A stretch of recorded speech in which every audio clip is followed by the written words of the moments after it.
来，这是针对着天王周杰伦的传闻，讲周杰伦买厝、买台北小巨蛋对面的新建案，而且做一届就买4站，总共开30亿。但是有影无咧，伊的经纪公司讲，开30亿买厝这种的消息，伤过碰风撼谷。到底有买厝啊无咧？讲这是艺人私人的代志，无要回应。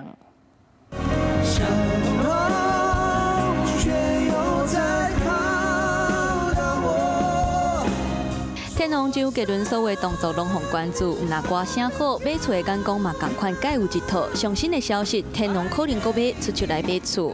现在有消息传出，周杰伦即将买下小巨蛋正对面的这一栋建案，而且还会一次买下4层。而根据实价登录是显示，这边的成交平均单价是每平超过了200万，等于周杰伦可能会豪值30亿元在这边。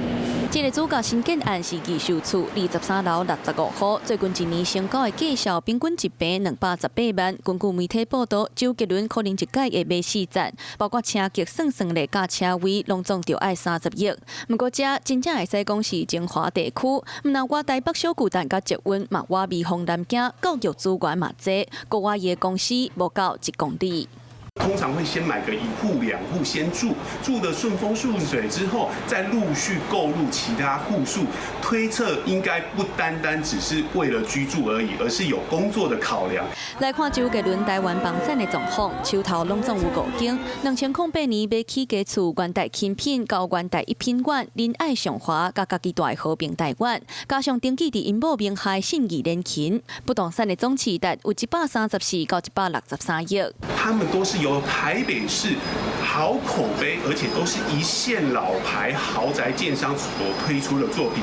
另外呢，它的建筑设计上也非常的独特，很像一首独一无二的音乐创作。不过对这经纪公司买回30亿买厝消息伤过合，无惊无食。不过周董的到底敢有买厝？保守回应，艺人私人的代志无方便讲。若天王买厝的版图敢会继续扩大，外界拢在咧看。 Hello， 我是张新文。想要抢先掌握最及时的新闻资讯吗？赶快订阅、按赞、开启小铃铛，锁定华视新闻 YouTube 频道。